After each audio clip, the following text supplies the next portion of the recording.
right. Hi, Andrew. How are Happy to you? be here, my friend. Well, happy to be here too on this snowed in Friday afternoon in Montreal. You know With a, what? My daughter had the morning off because it was a snow day, there you go. Both my and we kids are had at a home blast. too. We had a blast. Well, I had some meetings and stuff, but they were playing with their friends outside, Yeah. which was great too. And they were like so excited. I kind of tricked them. I didn't tell them until the last minute. I said, "Hey, come on, you have to put on your clothes, etc., etc." And then I said, "There's no school today." They jumped almost up to the ceiling. Oh, that's fun. And yeah, so super happy to have you here. Actually, it's interesting because my kids are now in second grade and fifth grade, and they do presentations. They do presentations, and I just did one with my daughter yesterday. oh, there you go. And before you go, so people think that like this presentation stuff's only for um, academics and research and formal spaces, but think about what you did with your kids this morning. Hmm. That was a presentation. Yes. It was how you framed and presented a day off. That's so I did cool. the Yeah. exact opposite. I snuck into my daughter's room and I shut the door and she got to sleep in. And then she woke up and she's like, "Oh my God, Uh, where's Dada?" I hear Dada, Dada, because I read to her in the morning. yeah, yeah, But yeah. but that's how we frame things, Yeah, right? it is. That's how it's presenting. It So is, and we presented the same thing to our children in two different ways. totally differently. Super cool. And that's how you have to think about presenting more effectively. I Mhm. always tell people brainstorm 4, 5, 6 different ways you could Mhm. do your presentation and then It's a great choose one. advice. And then choose one. It's funny because and we're not starting the interview yet. I'm letting people come in if they're, but it's cool because you're making me think of something. So right now, you're looking at me here behind a camera in front of a mic as a podcast host, and you might not imagine that growing up I was quite the introvert and shy type of person. So I have had this exercise of, okay, now I have to go do this thing that I've never done at this business or at this. How am I? And then you play kind of scenarios. How should I do it like this? And it's the same process. Okay, I can do it like this, and then eventually you say, okay, I'm going to do it like this, and then you can break that shyness. And it's funny, you made me. It's funny how thoughts, it's like cherries. Yeah, they You pick up, trigger, right? you pick a cherry, and then there's a couple that come with. That's what I love about LinkedIn. Every time I post something on LinkedIn, I get 3 or more because people react, right? Yes.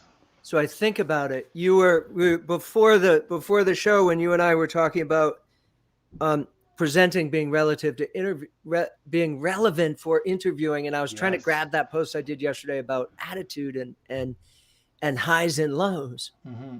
Somebody on that post who's in Toronto, Okay. who I know only through LinkedIn, we've never met. She said, this would be super interesting for people interviewing. Hmm. And then I was later that day. This is how things work, right? Later that day, this is kind of the randomness. Yeah. I was on the phone with someone who also works in career counseling, Okay. and she had also remarked on the post. That's so And I funny. said, well, listen, you send me new attitudes, and instead of hook, introduction, research, methods, takeaways, you send me what the 5 parts of the interview are for you. And she's got some Hmm. star with situation and I forget what it is, STARR. People who Okay. do this The work probably system, know yeah. it. Okay. And she's going to do it, and I'm going to redo the GIF and send it to her, and she's going to use it for interviewing with people. She's going to use it to help teach people how to interview. That's super cool. That is super cool. Sorry, I'm having some. Same stuff, right? Yeah. It's all communication. My background was originally in writing, not presenting. Okay. It's all the same work. All right. So, well, we're kind of getting into the meat of the interview. So, what I'll do, and this is, because it's a live thing, this kind of a behind the scenes of recording the actual podcast. What I'm going to do is I'm going to ask people who are on Facebook or Twitter to meet us on YouTube or on LinkedIn, which is actually where we kind of live and are more active. Actually, Andrew is very active, and like he was alluding to, creates very engaging posts to do with this question of presenting on LinkedIn. So come meet us there. I will now cut the feeds on Facebook and Twitter, so then we concentrate all of your responses and all of you on these two platforms. So I'm going to do that for Awesome. Facebook first. I'm not used to, I'm not a podcast host, David, so I'm not going to try and filter anything off of those two. I'm just going to stay with you here in the studio in StreamYard. No worries. That's actually perfect. And I'll let you feed the questions. Yeah, that's it. And I have this. I have a second screen where I can field whatever people are commenting, and then I'm actually able to bring it onto the screen, so you'll actually see it yourself. Awesome. So welcome everybody. If whoever's out there, welcome. Yeah, and so what I'm going to do now is simply pausing just a little bit, and then I'm gonna say I'm gonna say hi to people in kind of my podcast voice. There you go. Give your short intro, and then we'll go into this question of presenting. Again, today we have presenting well, storytelling, clarity, and impact. And I think it's things like you were alluding to that are important, not only academically, but also in day-to-day with different stakeholders in your life, be it your children, your boss, or whatever, but also in an interview setting. And this might be interesting for people, finishing or trying to transition and thinking, okay, how do I prepare to give a good presentation of myself and to do well in a presentation setting. So I'll pause just a little bit, and then we'll go. Excellent.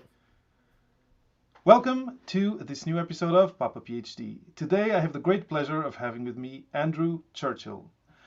And Andrew, in 2014, he began focusing his work on helping academics present better. He now has run workshops for thousands of grad students, has worked with close to 100 professors and over 50 academic-based startups. Andrew employs an organic approach focused on helping people hone their content, create a strategic trajectory, design effective visuals, and develop a dynamic presence to identify the most important aspects of their message, figure out how to create a story that will connect with their audience, and deliver it with a credibility inspiring clarity. Andrew, welcome to Papa PhD. Thank you for having me. I've admired the podcast from afar for a long time and listened to a lot of episodes, so I'm honored to be one. Yeah, and now's the time, because in this season I have really tried to kind of switch gears from just having people share their academic and professional journey to also bringing people who have other things to share, like skills, tips and tricks, different type of advice, and have conversations that don't focus specifically on the journey, but on things that people who are on this journey can use to make it, a smoother journey, a more effective journey, and a more productive journey. So it's the moment came, and here you are today. Awesome. Glad to be here. So after this short introduction, what would you add to? What one thing would you add to who is Andrew Churchill and what drives him? Well, I'm a dad of a little 8-year-old girl that I madly love and think the world of. I can identify. And what else would I add? I would say that, for me, it's interesting in this kind of career trajectory space, right? I wandered for a while. Mm-hmm. I was on I've been on a couple of very different career paths than where I've ended up now. And I didn't necessarily end up here on purpose. Mm-hmm. But man, am I glad I landed here. I just love it. And every time I get to work with someone and help them think about how to communicate more effectively, I feel like, God, that was a good day. That was a worthwhile day. Yeah. Because I know that the work that the 20 something, 30 somethings are doing right now in universities. There's a lot of kind of trashing on universities, I think, right now. Do we really need higher ed? What are they really doing? These people high and mighty on this hill who don't talk to the rest of us, who are disconnected from the world. But the reality is, always a little different than the way people position it, right? There's truth to much of the critique. But there's also truth to the idea, I think, that the things that are going to help us recover from the current world in which we live, which, depending on whether you're an optimist or a pessimist, you may think we're in quite a bit of trouble. A lot of those things are going to come out of academic research labs. Yeah.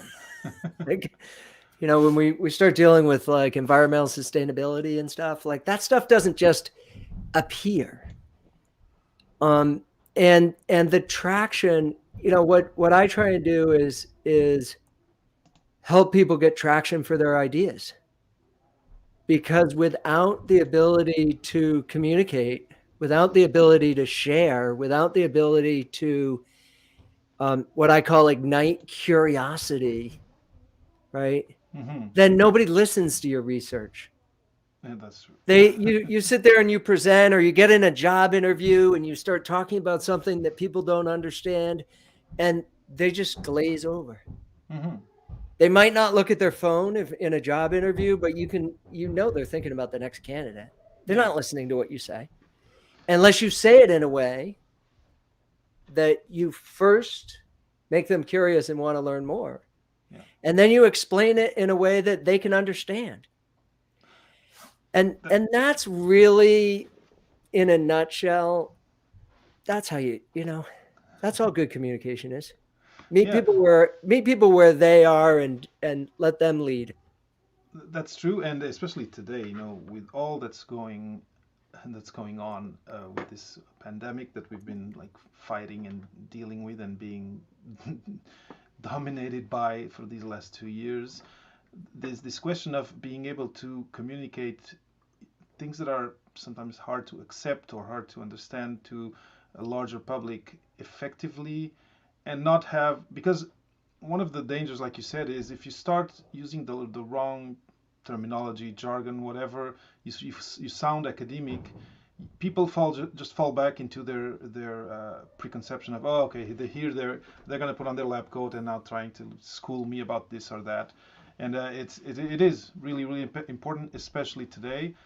And I agree with you that today, be it in academia or outside of it, R&D, companies are doing R&D to deal with environmental problems, etc., outside academia that need people with higher education. So I'm fully with you on that one. And most people in higher education, I mean, there's a stark reality, the job market, right? They're I don't know, 90% of the people in higher ed and like doc and postdocs, they're not going to become tenured professors. They're not going to stay in academia because there are not enough academia jobs. I didn't stay in academia. I did, but not as an academic. That's it. I'm on the edge. Like adjacent. I'm academic adjacent. That's a great phrase for it. Like I work at McGill, but not as a tenured professor researcher. I work at McGill in the skills development department, teaching and learning services. Actually, so while we're on the subject, we're going to be talking about presentations. I wonder whether, because you kind of alluded to the fact that the road to where you are today was an unexpected one. Let's say it like that. And I'm really curious to know if you remember conversations or presentations you did that were key to finding this domain that you hadn't even dreamt of at a certain point. How did you get to How did I this get position? to where I am? Yeah. I used to, in my former life, so pre-PhD, I worked in schools for 15 years, but not as a teacher. I worked as an admissions director and a PR person. Mhm. And I spent a lot of time presenting. I was good at it, but I had no idea what I was doing. I was just intuitively, I felt comfortable. I guess I was charismatic. I like high energy, right? High energy gets you a long way. It doesn't sustain you, but it's better than low energy. And then I got into academia, and I decided I didn't want to go back to the private school world, which is where I had been. And I didn't want to go into the tenured professor world because of I wanted to stay in Montreal for one, and they're limited as an Anglophone in Montreal. They're limited university jobs. Yeah. Yeah, you come from the US originally, right? Originally from the US, right? Okay. So I started teaching, which I had never done. I've been in schools for 15 years and never taught. And some of my first teaching experiences were terrible. So for anyone who didn't have a good beginning into your teaching career, that's actually normal. That's the norm, not the exception. And I remember to this day, somebody said, Andrew Churchill, on my teaching evaluation that went to the person who hired me, Andrew Churchill should never teach you at McGill again. I was like, the pain. I still remember that. I still remember clicking the mouse click to open that review. And then I met with my boss at the time. He said, listen, don't worry about it. I mean, do worry about, get better. But people don't necessarily start good. And what had happened is I had been teaching undergrads, and when I was in admissions, I was either talking up to parents, which I wasn't, or down to kids, which I wasn't. So I was 25, and I was either talking to 40-year-olds or 14-year-olds. Yeah. I wasn't presenting to other 25-year-olds. And it's really different when you present horizontally. Then when I was teaching, it was really a horizontal experience. I was just finishing up my PhD, and I was teaching graduate students. Yeah. That's pretty horizontal. The gap's not very big. And I wasn't very good at it. So he said, figure out how to get better at it, and I'll keep hiring you as long as you got it one more shot. And I was better. And then in 2014, I was teaching writing at the time for the McGill Writing Center, and an opportunity came up that they wanted to teach an academic presentation course. I'm in. This is another one of those moments. I still remember I was sitting at a round table, no windows, inside room in a library, 2 women who were interviewing me for this job. And I was so scared. I was like, I want this job. I want this job. I want this job.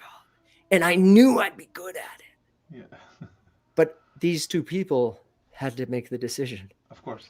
And I didn't sleep that night. And the next day, I got an email. Actually, did I get an email or a phone call? It's funny. I don't remember being told I had the job. I remember the interview. But anyway, I got the job. This was Friday at 2 p.m. or something. And they said, you start Tuesday morning at 10 a.m. Oh, wow. I got to build the course. So I worked all weekend. I built a course, and I've been teaching that class ever since. Okay. Wow. And I teach that class 3 times a year. I actually, this is the first semester I haven't taught the class since then, and it's because it's in person, and my daughter wasn't vaccinated yet, and I wasn't willing to go back to teaching in person. So I didn't teach it. This is the first semester I haven't been teaching that class, because otherwise it was online until then. But that was the beginning of it. And then the next big one, this is another one of those moments. So you don't know these moments. You know this, David, because you've tracked people's career trajectories, right? Nobody knows these moments in the moment, but later you remember them. I was at a cocktail party in the same windowless room. People talking all over this place. And there's this guy that I knew was running teaching and learning services, and I knew was an interesting, I'm like, this guy's interesting. I need to try and get to know that guy. And I walked over and I introduced himself. His name was David Sincox. And I introduced myself and chatted a little bit, probably 5 minutes with him, a little networking. And 6 months later, he sent me an email saying, I want to run a presentation workshop for summer undergrad students out at McDonald campus. 25 summer undergrad students who are coming into research labs. They need to do a poster presentation at the end. I want you to teach them how to do a better poster presentation at the end of their class. 4 1-hour sessions. And that was in 2018. Okay. And I did 4 1-hour sessions over the course of June, July, August. So I did one every like 3 weeks. Mm-hmm. And last week, I did like 7 1-hour sessions in a week. Wow. So literally, it went from 25 students, and it was slow. 25 students to 50 or 60 students the next year, to 200 students the next year, to 500 students the next year. And then last year, when the pandemic hit, I had 2,000 students the year of the pandemic, the first year. Undergrads needing to... No, almost all grads. Oh, okay. 1,500 grad students. Oh, wow. Listening to me talk about how to present better. And were you able to adapt to Zoomitude? Zoom's actually been great for me. Okay. Because the barrier for grad students is time and place. Of course. And they're not on a schedule that time and place is easy, and I'm not on a schedule that time and place is easy. And place is nearly impossible at McGill for purely logistical reasons. There's not enough classrooms. So we get jammed into these odd spots in weird places where we don't really fit, and no one knows we're there, and people don't really want to go there. And it's like, so it's hard to get traction for professional development stuff when it's hard to get to. Of course. And now you just turn on the computer, and you don't even have to commit to being there for the whole hour. Because you turn on the computer for 10 minutes, and if you don't like the person, you walk away. Yeah, that's it. And you don't have to get up and walk in front of people. You're not going to walk out of a room, and you're done. right? But if your camera's not on, sure is easy to walk away from a Zoom feed. Just one of the challenges of presenting more effectively online is that people can leave. Yeah. But anyway, if the content, it's, how can I say? It kind of it's a selection, right? If the content isn't interesting to them, they'd actually better not be there and do something more more a better use of their time for them. No, I totally understand. Now, I think people listening and watching have kind of understood that Andrew is good at storytelling, because I asked him one question and there were like moments of unknown, anxiety, a moment of happiness and success, and then characters introduced to the story who you don't know what's going to happen. we're gonna definitely talk about that. But now, just because you talked about helping students, at least gain confidence that they can present well and give them tools to have this confidence, I'm kind of curious to ask you, thinking of someone who's listening and thinks, I just suck at presenting, I don't have the presenting gene. Don't put me in front of an audience. I'm not going to be able to perform as well as blah blah blah.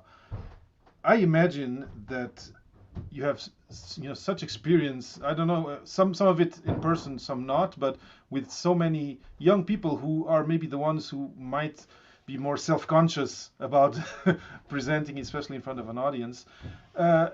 It's a learned skill, right? You talked about energy, and that's that's something that's personal, but there's part of it that's learnable, right? There are very few people who are great presenters that didn't train their ass off to get there. They just it is one of the skills that if you want to get good at, you must learn. It's not there's no it's not like an innate. I mean, yeah, some people are like super charismatic, and like there are a few people, but it's like a teeny tiny exception. Mm-hmm. And for the most part, those are the people that you actually don't remember what they said. They're so good on stage that's the person. And you've had this happen, David, right? Somebody has done a presentation, and we'll call them Steven for the sake of whatever. Steve did this presentation, and I'm like, oh, David, let me tell you, you got to go listen to Steve. He did a great presentation. Say, oh yeah, it was funny. He made us laugh. He was engaging. Nobody was looking at their phones. Oh yeah, what did you learn? uh, I don't remember. That's not an effective presentation. mm-hmm. That's actually someone that's a waste of talent, is what that is. And a lot of times those are people who actually they are charismatic, so they've never had to learn. And they never have learned, and people have always said, you're great at this, and they're not, because there's no content, there's no substance there. It's like clickbait, right? Like everybody's there, but then nothing happens. Yeah. And it's just a disappointment.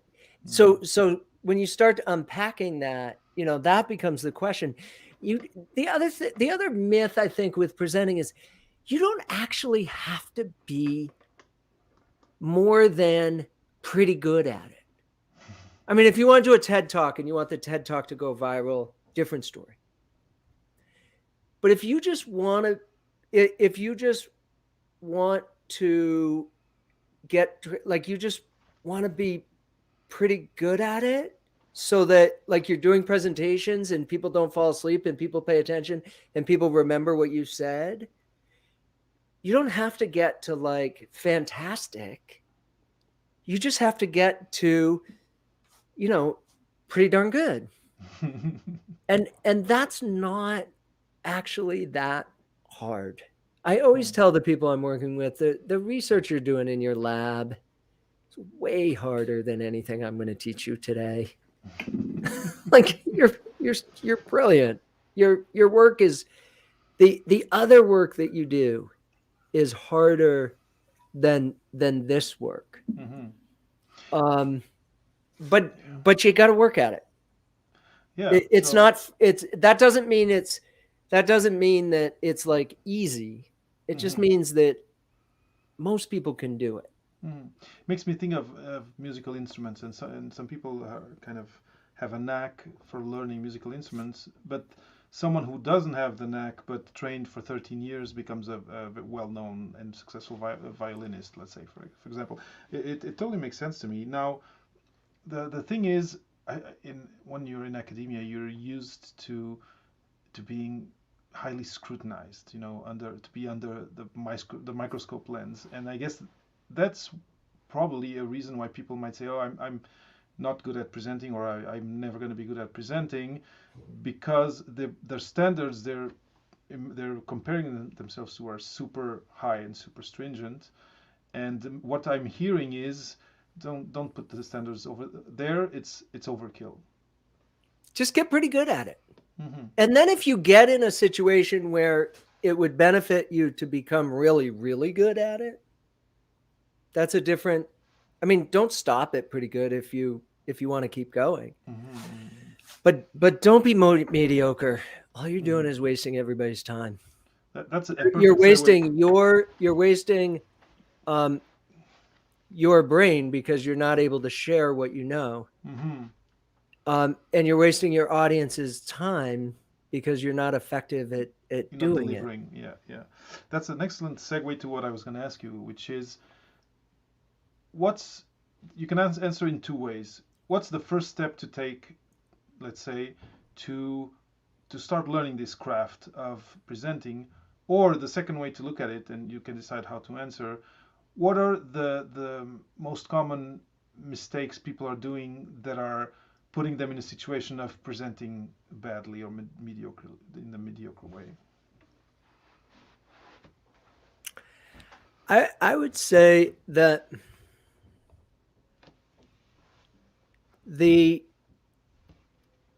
the most common mistake is people are trying to convey way too much information. Whether it's 3 minutes, 10 minutes, 20 minutes, they're just trying to do way too much. Like, give me a draft of a presentation, and I can pretty much guarantee you, if we delete 70% of it, we'll be getting near to where it'll become effective. I see. Which doesn't mean you shouldn't write the draft. It just means you have to go through the process of deleting somewhere between 50 and 70% of what you wrote. Pruning. Okay. Okay. And then the second piece is, and you spoke to this a little earlier when you alluded to this kind of imposter syndrome, right? That's always the elephant in the room. I just address it. Like imposter syndrome, we all have it. I mean, man, did I have it for a while after I got that note that said Andrew should never be allowed to teach. I'm like walking into the front of a classroom the next time going, okay, everybody knows I shouldn't be here because there's a giant sign across my chest. Like I felt like I was wearing one of those like billboards you see on the street for an election. Andrew shouldn't be teaching here. And I thought everybody knew. I'm like, oh, it took me 5 years to get over that. And apparently I'm still not, because 12 years later, I'm still talking about it. But this imposter syndrome, what it does is it forces us into wanting to sound professional and knowledgeable and certain and authoritative and confident. And you know where I'm going with this. That's boring as hell to listen to. That's called lecturing. And no one likes to be lectured to. And the imposter syndrome is what drives people there. Because you want to sound like you feel like you don't know what you're talking about. So you're like, well, I'm going to sound like I know what I'm talking about. And then you're stuck in this middle register. And that was the GIF I did yesterday, that middle register. And while we're on the music, it was on a musical scale for people who haven't seen it. There's a GIF out there on LinkedIn with a music scale. You can find it on my profile. And the music scale is a middle bandwidth of confident, knowledgeable, objective, professional, scientific, all these things right across the middle. And what we need to do is we need to go up and be passionate and excited, but we also need to go down and be devastated or frustrated or sad or depressed. Like when I told you that story, I felt, I clicked that button. Andrew should never be allowed to teach at McGill again.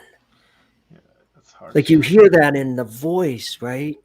And actually my body collapses. This is why it's all related. My body collapses when I say that. Like just, oof. I was listening to the guy who is the current Mickey Mouse voice. Okay. Just on the way over here. I had to run out this morning and I caught a podcast right on CBC. The guy who's the Mickey Mouse voice. He said, no, I shouldn't do it. And then he watched a video of Walt Disney doing the Mickey Mouse voice. And I can't do it because it was radio. So I don't know what his face looked like, but his whole face changed. When Walt Disney did Mickey Mouse, his whole face changed. That's so funny. And he had told his agent he wasn't interested. He called his agent back and he said, no, I want to do this. I can do this. Because he said, I don't have a Mickey Mouse voice. And when he realized is your voice actually comes from your body. So this isn't just your voice and it all comes naturally. So you can do this one of two paths. You can do this by taking acting training, which is a terrible idea. Don't do that. I mean, go to Hollywood and make lots of money and then fund my work to help researchers. But on a more serious note, it comes from just allowing yourself to feel. So I literally, when I tell that story, I'm re-devastated. Like I go back and relive that Relive. experience when I tell that story, and then you hear it. It's not acting. I actually transport back to that moment. Yeah, you're replaying that I emotional replay moment. that moment in my head, and I allow myself. So instead of being, you know how we have these experiences outside ourselves, talking about like we see ourselves do, that's a really bad way to present and tell stories. Mm-hmm. You have to go back and be in that moment again. Mm-hmm. And research is the most natural storytelling place on planet Earth. Mm-hmm. Because think about the research process. You have a hypothesis. You don't know if it's going to be true, Mm-hmm. but you think it might. And then you go and you do some methods and you're pretty sure this is going to work, and then it doesn't. But then you have another idea and you're like, maybe this one will work. And it kind of does, but it's surprising. And you're wondering, why did that work? Then you have another hypothesis, you figure out why that didn't work. And that one didn't work. And then you go and figure out another one. And this one, that's a research journey. Mm-hmm. Our research is a story. Like the research process is a story. It's only not a story when it's written in an academic journal article. It's been de-storied. Yeah. And the way we learn, the way we're taught to communicate research is an academic journal article. And to look at research and to manipulate research. It's dry. But as soon as we say, listen, I just want to tell you about my experience doing this. Mm-hmm. What might be possible, what I learned, how it went. The whole audience is going to lean in. They want to they want to hear about it. We love stories. It's the one thing we like hearing. For sure, we're like genetically programmed for that. I think we're in a way to say it. It's how we make sense of information. Yeah. If you give us information that's not in story form, mm-hmm. we will build a story out of the information, mm-hmm. or we will forget it. That's so to be memorable, there's no in between. Mm-hmm, mm-hmm. Like if I don't build a story out of what you told me, if you don't give me a story and I don't build my own story, mm-hmm. there's no way I'm remembering it, because then it's just a random fact. It's sitting in my brain somewhere, but I can't access it. I can't find it.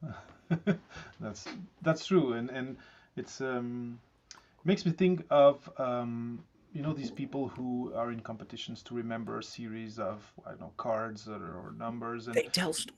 The model they use, the inner palace or something model, and it's kind of a story, but it's kind of also a 3D space that they've built where they place things in a certain order, and then they can go back and recollect them. It makes me think of that. But one of the things that where the challenge is that PIs, people, journals, they want the dry science, no embellishment, no none of that. None of that. And so. But do you know why? That's well. Go ahead. So why? So think about. So my background was in writing, right, and rhetoric. Mm-hmm. Think about how a journal article is used. Forget read. Take reading out of your lexicon. Mm-hmm. Think about how people process information. Think about how people interact with information. When we read, we can go back and reread. We read more than once, and we skip around. Yeah. A presentation is a single track. Very different, right? Mm-hmm. But a journal article, a friend of mine, Diane DeChef, she's brilliant. She equates a journal article with a filing cabinet. Mm-hmm. So the top drawer is the methods. I mean, the top drawer is the introduction, and then the methods, and then you go down another level, and you get the results, and then you go down another level and you get the discussion, and then you go down another level and you get okay, here's what we're going to do next. Mm-hmm. And there's an abstract that basically is an annotated table of contents, if you think about it. And people go from the abstract anywhere they want. Mm. There's no trajectory to a journal article because people don't read it in order. People read the bits and pieces that they want to read. Mm-hmm. So it's not designed to flow. It's designed to be consumable in random bits and pieces. Mm-hmm. It makes total sense. A journal article is written that way because that's what people need. They need to go find the information that they need quickly. They don't have time to read the whole thing. Mm-hmm. But it doesn't make any sense to take that model and, first of all, make it oral. And second of all, like, read it to you. Like, the traditional academic presentation just follows the order of a journal artitle. That's where I was gonna go. Like, nobody ever reads them to begin with in that order. You take the figures, and then you kind of follow the script and go along, kind of recitating whatever was published. How do you go about? So here's a good trick. Here's a good hack for where to start. Think about your journal article. Read the abstract of your own journal article that you're presenting. And think about what people are likely to go read first. Mm-hmm. It's probably one of the results. Start there. Just start there. And then rebuild then build the presentation backwards and forwards through that point. Yeah. That's all movies do, right? Like you turn on a TV show and it shows you this really cool scene, and then it ends before you find out the ending, and it says 3 weeks earlier. Then you go back 3 weeks and you want to find out that's all we're doing. Yeah. We're creating a narrative trajectory that people will stay with us and be motivated to stay with us. Okay, so what would be rules of thumb for what stays in bounds of being, like I was saying, impactful, clear, but still have some storytelling? The things I do remember, it's funny because I've seen many presentations, but I do remember having some where maybe the head of a lab is telling the story and then brings up the characters and say, oh, this student who now is blah blah, or who came from blah blah, did this experiment, and that I don't remember the content anymore, but I remember being more engaged in those types of presentations than just, here I am, I'm going to present my data, here are the data, this was great, and it's published in this huge whatever journal. And I wonder whether what could be good good rule of thumb in terms of what you can insert into this kind of dry script to make it more engaging. Because I imagine there's a time you need to respect, so there's maybe stuff you need to prune out. But what I'm hearing is if you need to bring some storytelling even into academic and scientific presentation, you need to bring some for example, let's say, do I introduce like some negative data that I had to then bring out the positive data that came later? Could that be a way to go? That can often work really well. Okay, because don't just share. So in the journal article, you only get the positive, like tell the other stuff too. Mm-hmm. We want good news and bad news. We don't want we don't want to stay in a flat trajectory, right? We want movement. Mm-hmm. The other thing that I think people get confused about, and I owe my friend Devin Marks who comes from the TED stage, okay, for helping me understand this better. And it's the difference between story insertion and story wrapping. Okay. So what's going on right now, and actually we see this a lot on LinkedIn, is story insertion, where people are telling a story and it's basically just clickbait. Mm-hmm. It doesn't contain the information that you need to remember. It's not a I Another shout out, Colin Moby. It's awesome. He's another LinkedIn character. He picked up on the cradle. The story. Think about the story as the cradle for your information. Okay. So it's not inserting a story in order to get people's attention and then telling them the dry old information. It's actually letting the information be told in story form. So it's not story insertion. It's like just letting the data tell the story. Yeah. No, I understand. I'm trying to find an image myself that kind of represents what I'm the image that I'm getting, but it's not embellishing per se, but it's kind of zooming out. So imagining that because I come from cell biology, imagine that the journal article is the like high power microscope imaging that I'm getting, and that's it. It's zooming out to see what's around that. What brought these cells here? How did they become fluorescent? Who put this reagent here? Da da da da da. And it's panning back and seeing more. It's not adding things in. That's how I'm kind of understanding. Yeah. One of my favorite exercises to do with students is exercise I simply call "So What." So you give me your knowledge gap. We're academic researchers. Where do we start? Well, our supervisor says we have to identify a knowledge gap to pursue a PhD. So something that we don't know, a knowledge gap. Well, really all that means is nobody in the world thought it was important enough until now to solve. So it's actually probably not that interesting.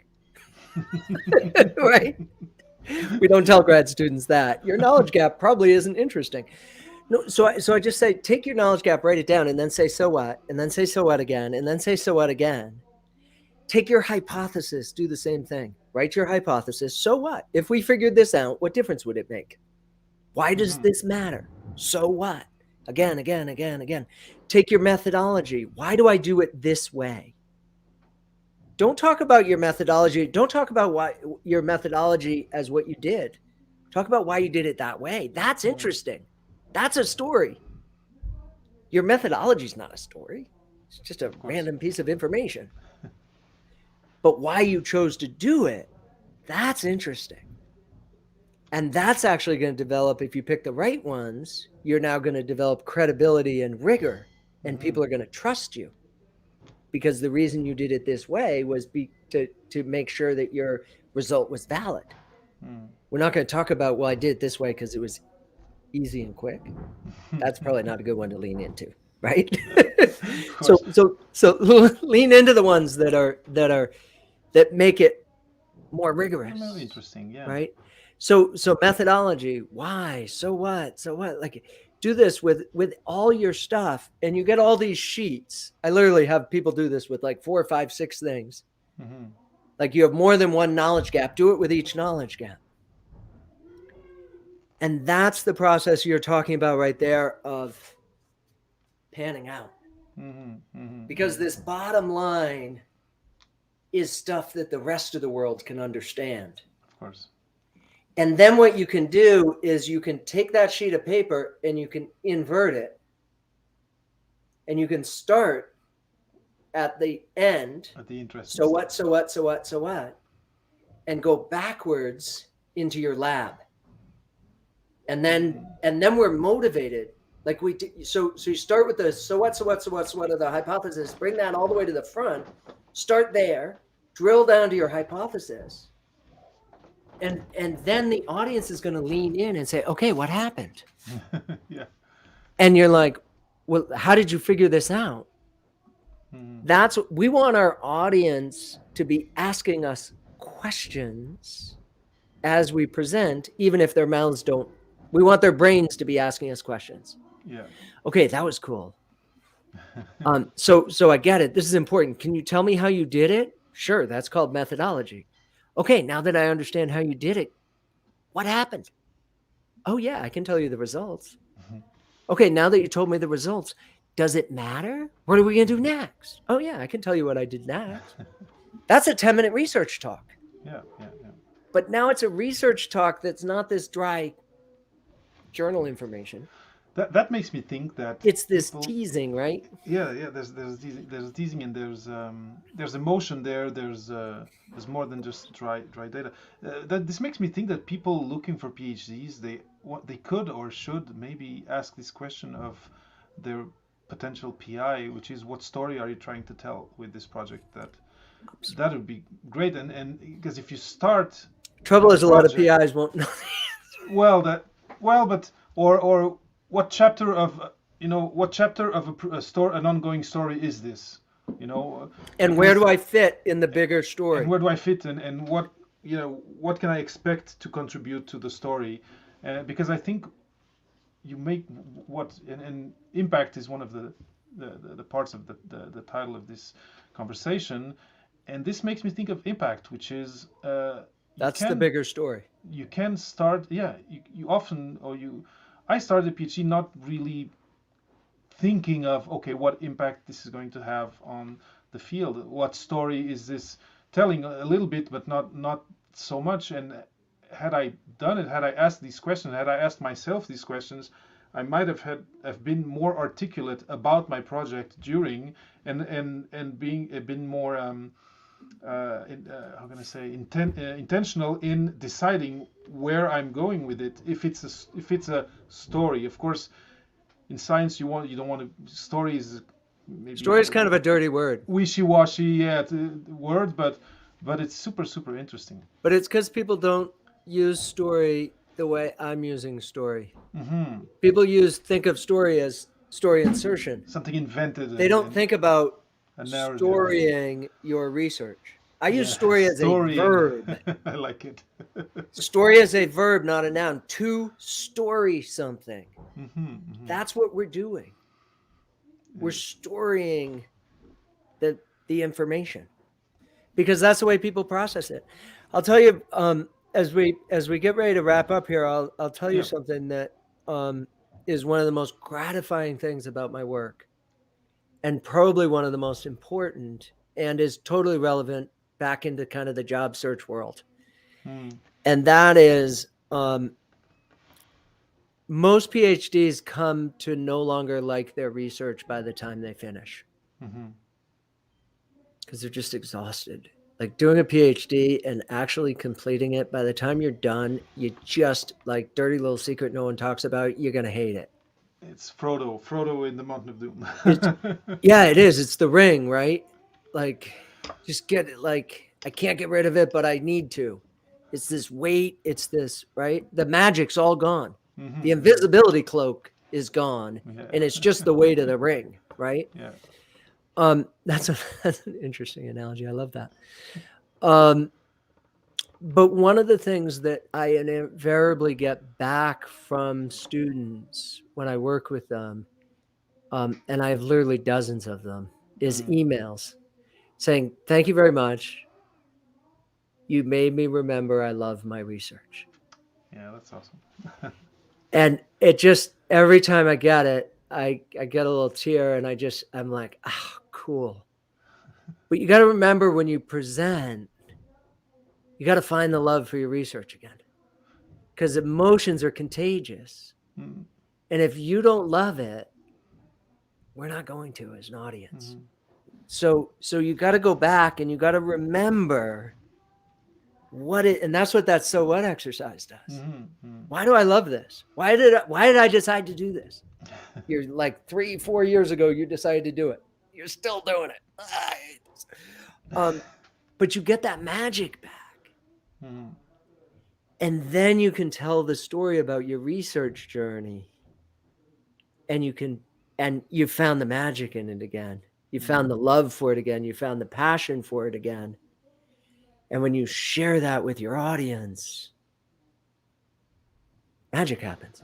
Yes. People fall in love with your research, and that's what you want. You want other people to fall in love with it too. And getting into the job space, right?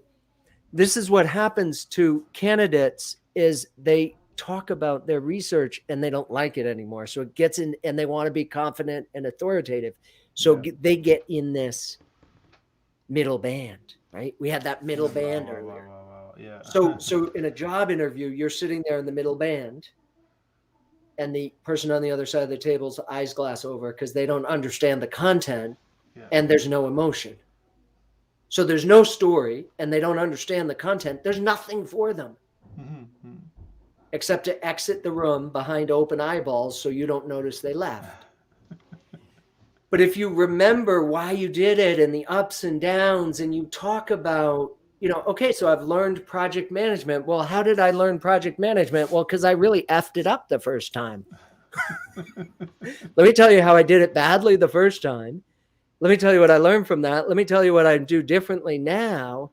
And I'm like, oh man, I want to hire this person because they like know how to do it well now that they've screwed it up a couple of times. Yeah. But the credibility comes from having screwed it up a couple of times. Mm-hmm. The credibility comes from you talking about it, and the interest in it comes from it being a story and it being real and authentic and human, and you remembering and caring and all of that. It Mm-hmm. all comes as a package. Yeah. It's well, one thing I'm thinking, and I'm really inspired by what you're sharing. I'm thinking that even people who stay in academia, they need to tell a story to get funding for their projects once Absolutely. they need to, in a way. So, but I was working with a group last year that they had all the data. They were Mhm. reporting back that pilot fund study, $50,000 for a pilot study, Okay, $1 million on the line okay, to actually implement it. And this was to do interventions with people with veterans suffering from PTSD. It's an okay. incredible story, right? And they're doing incredible work. But they just came to me with data, data, data, data, data, data, data, data. Yeah. We ripped all the data out. We inserted human beings. They told the story about 3 human beings with character and how they reflected the data. So this is John, who was an alcoholic, who, as you know, 50% of our Mm, 50% of the people suffering from PTSD or veterans are also alcohol. I'm making up the numbers. Don't quote me on that. That's not real. But they insert the data onto people and then versus the data sitting there. They're sitting on $1 million now. there you go. Get $300,000 a year in all likelihood for the next 3 years. So it's not quite $1 million, but it's like, Well, and they're saving lives. of course, that's It's that's like, I can't think of anything better than to help people like that, right? that's a super good example. And what it makes me think, and my first thought was, wow, students who get to have you in front of them teaching these things is super lucky.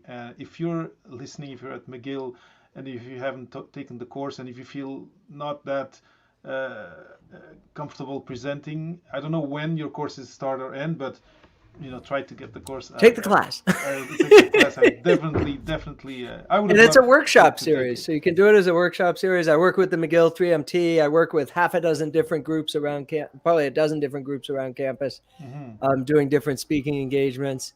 And if you're not at McGill and you want to do this work, hit me up on LinkedIn and we'll figure out a way. That Like you're. I'm now starting to expand this work beyond McGill, and starting to have a footprint out. Like the group I was just talking about a minute ago was a group Mhm. down in the U.S. They don't, Okay. nothing to do with McGill. And I'm starting to think about trying to do open workshops for grad students Okay. from anywhere. I haven't done it yet. Mm-hmm. I should. But it's just the logistics of it are hard. Like it's hard to figure out. Everybody tells me I should build an online course and do it asynchronously. And I'm not a huge fan of the asynchronous space. Mm-hmm. So I want to do it synchronously, even though I know I should do it asynchronous. I should make it available asynchronously. So I'm in my own little personal struggle of I synchronous know that versus struggle. asynchronous. And I know that struggle. I've also been told kind of the same thing, and also have trouble with it. But uh, where I really wanted to go is, and you kind of alluded to it a little bit for people watching. The URL for Andrew's LinkedIn is running here at the bottom. Andrew Churchill, easy to find on LinkedIn. And is there the only place, I know you're super active on LinkedIn and reactive, so I think I'm safe telling people meet him on LinkedIn. He's there. He's a Meet me cool on guy. LinkedIn. I'm there every day. Okay, so and And that's the you spot can for you, right? DM me. I'm not enough of an influencer on LinkedIn that I get 1,000 DMs a day. I get like a couple and I answer them.